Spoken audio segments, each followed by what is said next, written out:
What's up guys, it's Mike for SimRacing604. Welcome back once again to Assetto Corsa Competizione.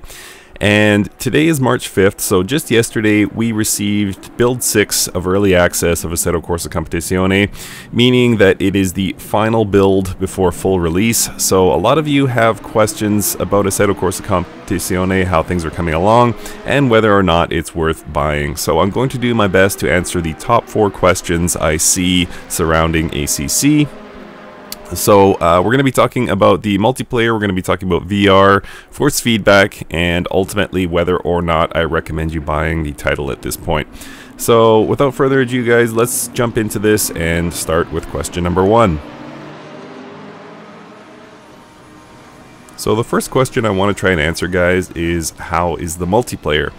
And it's a bit of mixed news actually. So this is actual footage from a race I did last night in multiplayer, and it was really fun. It seemed to match me up with players of similar skill. You saw a bit of a track cut there as somebody went through the chicane, but for the most part I think the racing was well behaved and nobody punted me or anything like that, so overall very good. But with that said, we don't have full implementation of the features we thought we would have by now.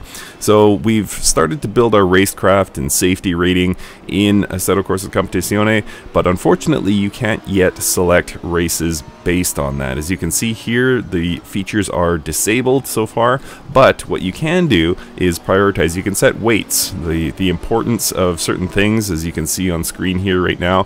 What do you look for in a multiplayer race? So it's very cool to see that it doesn't just randomly throw you in with other drivers. You do get to select some features and you know, like I said, prioritize the things you want to prioritize as far as setting up a multiplayer race. There's a bit of a runaround to try and set up your own race as well, but Kunos has been very forthright with that, and they do provide instructions for setting up your own multiplayer race. So overall, it's looking pretty good, but a lot more to go. And something that's equally important, guys, is that we don't yet have the full population of racers for Assetto Corsa Competizione. So I'm thinking probably by summer, when we have full release of this and we all start to establish some stable racecraft and safety ratings, we should get a lot better of a multiplayer experience. So I'm looking forward to that, but so far things are looking pretty good. So the second question I want to try and answer is, how is the VR? And a bit of good news here. It seems like the optimizations that Kunos has made as far as CPU, using the CPU less, seem to make a big difference. So what you're looking at here, obviously some single player action in VR, and it looks very smooth by comparison to previous builds. And I have no issue with it whatsoever. Actually, I was able to maintain the 45 frames per second I need. With the Oculus Rift, it can upscale that 45 to 90, which is where I like to be with VR, and I had no problem with that in single player.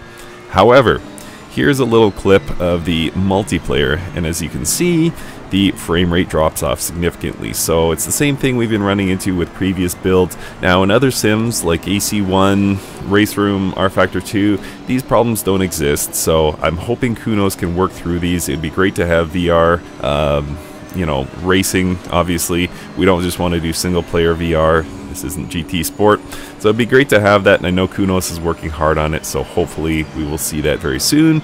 But for the time being, VR has definitely improved. However, unfortunately, I still can't run a full grid of cars without making some sacrifices to frame rate. And just a quick note here, guys, I've left a link in the description to this video for a Kunos recommended fix for any performance issues you might be having. It does involve a full reinstall of ACC, unfortunately, and disabling of some features, but it actually doesn't take too long to implement, and once you do, your frame rate should improve overall. So the third question I want to try and answer here, guys, is, how is the force feedback? And you're going to get sort of two schools of thought on the force feedback. One is my own opinion, and one is the opinion of somebody I really respect in the sim racing community. So what you're seeing here is footage that I took last night. I was running the GTR GT3 around Monza and having such a great time with it. The force feedback felt intuitive. I was able to push the car harder than I was able to push any other car in this title to date, and thinking, finally, ACC got it. And then I was watching James from Gamer Muscle and his stream and his thoughts on ACC, and he thought immediately, almost within 10 seconds of jumping into the car, that the force feedback was not up to par for him. And I totally respect him and I respect his opinion, so I think he's legitimately having a bad experience. Might come down to personal preference, might come down to hardware, I don't know. The only thing I did to change it from default is turn the smoothing, or excuse me, the dampening down from 100% to 80%. That's it. Everything else, I'm not running a profile in my AccuForce. You saw me catch a slide there. So I believe James that he's having a bad time. I myself am not, so thumbs up for the force feedback from me, but Gamer Muscle would most certainly give it a thumbs down. So unfortunately, guys, I don't have a straight up answer here. Speaking for myself, though, I found it intuitive. You've seen me catch a few slides on this lap, so I think it's good, but do consult other opinions, and it might come down to driving style as well. So make sure you watch other videos and get other people's opinions as well. So the last question, guys, and perhaps the most important, should you buy ACC at this point? And I believe the answer is no. I'm going to say that at this point of early access, it's €45, $45. Okay, so you save, I'm going to guess 15. I don't know what the full release price will be, of course, but I'm guessing it's not going to be a huge savings versus what the full release will be. So let's say it's €15.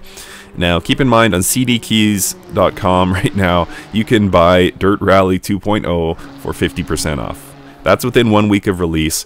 Not to mention, this title will come out, I'm going to guess May in full release, and you'll get a bunch of reviews at that time, and it's just before the Steam Summer Sale. So my course of action right now, if you don't already own ACC, is to hold off, wait till full release, wait till you see some reviews, see how things came together in the end, and then the Steam Summer Sale will likely have this at some level of discount.